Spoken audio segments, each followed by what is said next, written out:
It's the Blue Collar Breakdown!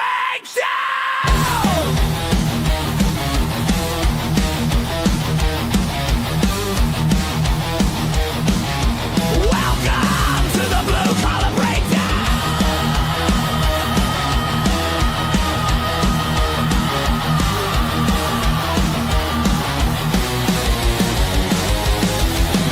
Starting right now!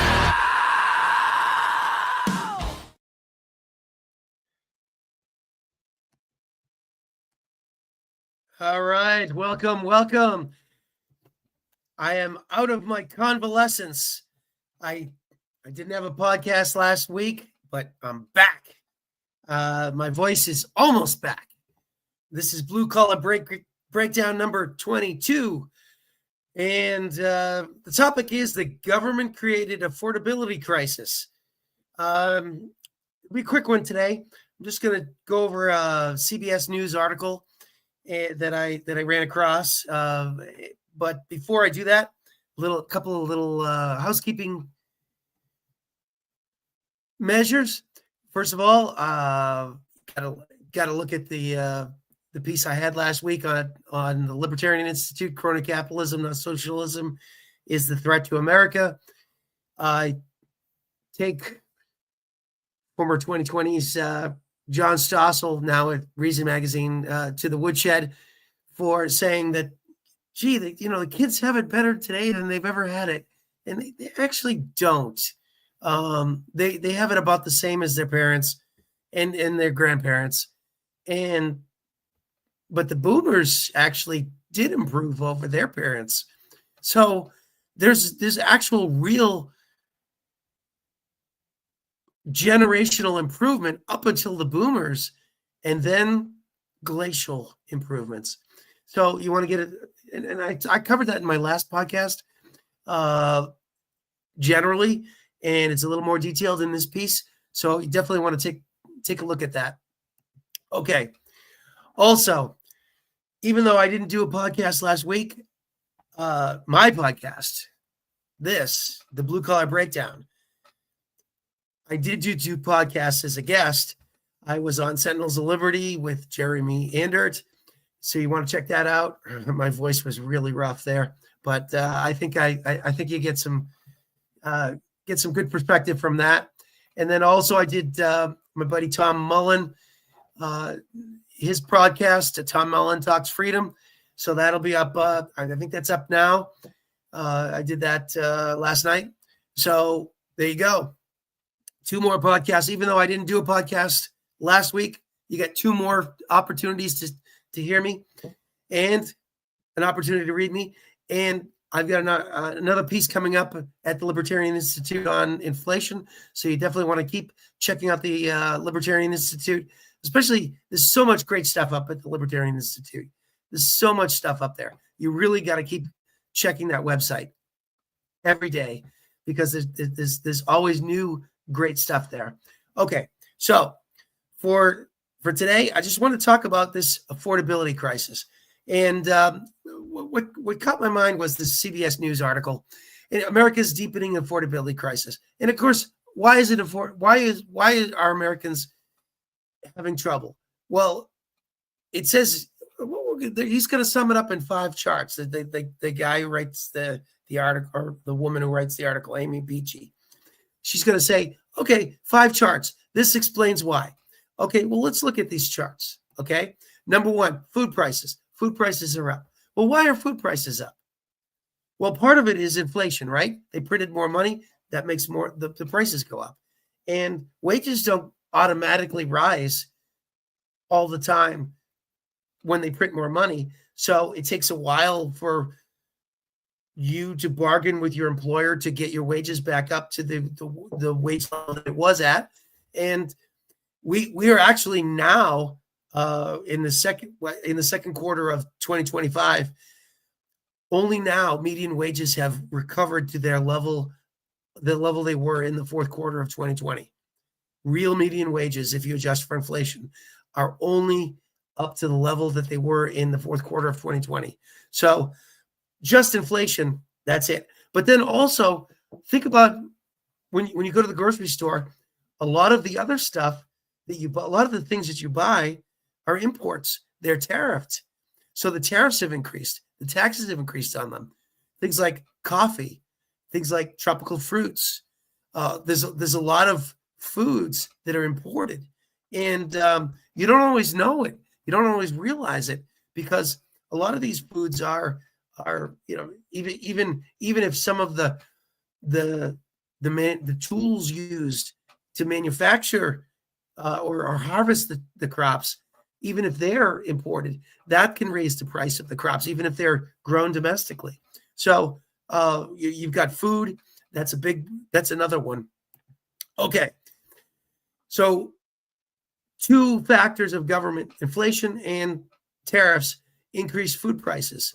Okay. Well, what's the second chart that they give us? Home buyers. Oh, okay. Also, inflation is a factor here, right?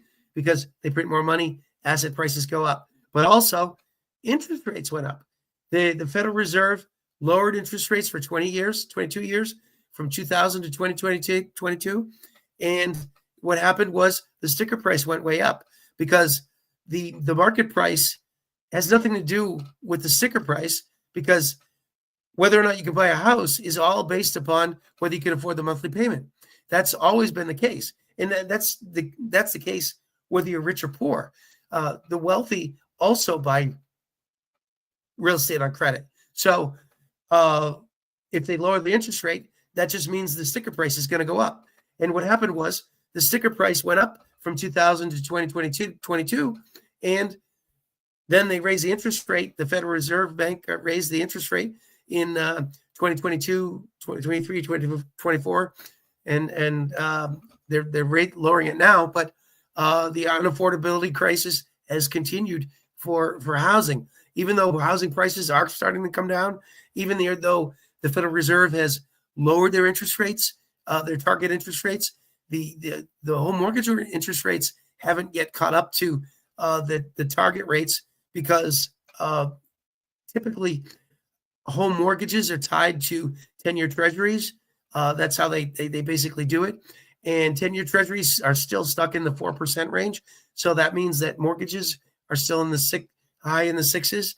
They will probably come down, but that's that. This is all Federal Reserve Bank inflation and interest rate manipulation. Okay, what's another one? Okay, here's another one. Childcare. Childcare costs are going way up, over and above inflation. Okay, why is that? Government regulations. Government regulations are increased on how and who can do it, and also there are more and more government subsidies involved in childcare. So government is increasing the costs associated with childcare. All right. 4, rising out-of-pocket healthcare costs. One of the most regulated markets in the world. Of course, it was hugely controversial and noted and lambasted all across the press during the shutdown that, oh, gee, the Obamacare subsidies are going to go away, and that means people are going to have to pay more for their premiums. But even out of pocket, even forget about the premiums, even the out of pocket expenses are going up. Why? Because it's all government regulated. All right. When you think about it, all of the industries that are government regulated, the prices go up. And the government industries that are not government regulated, like television sets, computers, they're not really government regulated. Those prices are going down. Why is that? Because government tries to make all kinds of rules about how you can buy and get into the market, and that just raises costs. So healthcare costs are up. Again, got one more example. All right, the last chart. Utility bills nationwide. And this is more environmental regulations. I know, especially in the Northeast here in Massachusetts, one of the big issues is that the the gas bills. A lot of people are and electric bills. People are saying, "Oh, I have to pay more for the transportation charges than I do for the bill, the energy itself." And when you think about it, you look at the gas prices at the pump; they're not too bad.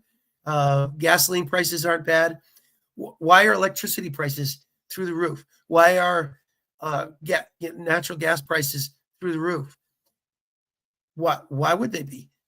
Government regulation again, because the market price, if you pump up your fill up your car, it's fine.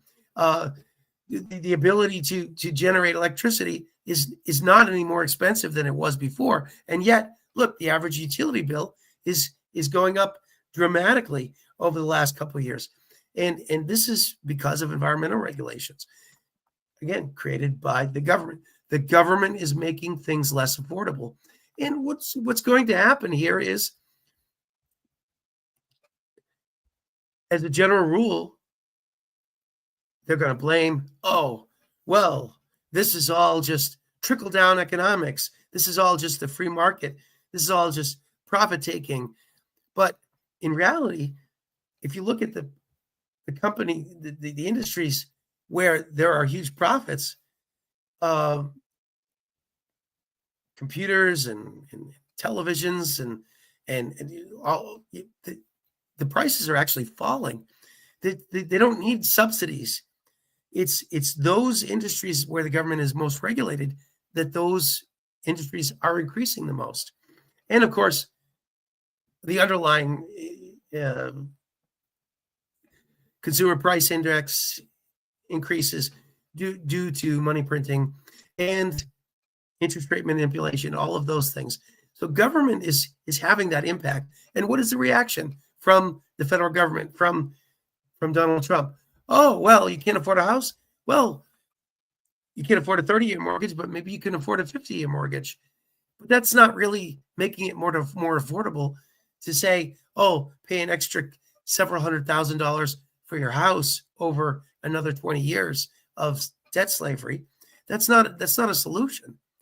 And what we need to do is actually get back to solutions that are based on the market, because when the market allows people to make products and bring them to consumers, the prices tend to go down in real terms. If they print more money, of course they're going to go up, but in real terms they will go down. Just as for many years in food prices kept going down until the 1990s. They stopped going down in the 1990s because of inflation, because of all kinds of government subsidies, because the government started taking over all of the Midwest for corn production to make ethanol, and that raised food prices, but didn't really raise food prices, but it kept them from falling.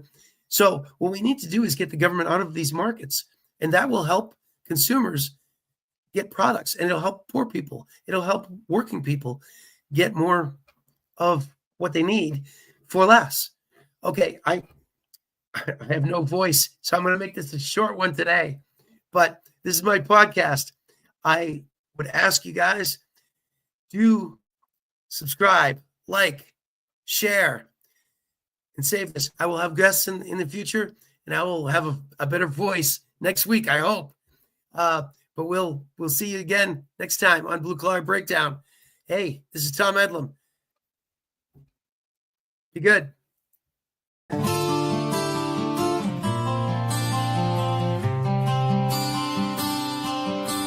In America, we have to party fun. We have the stupid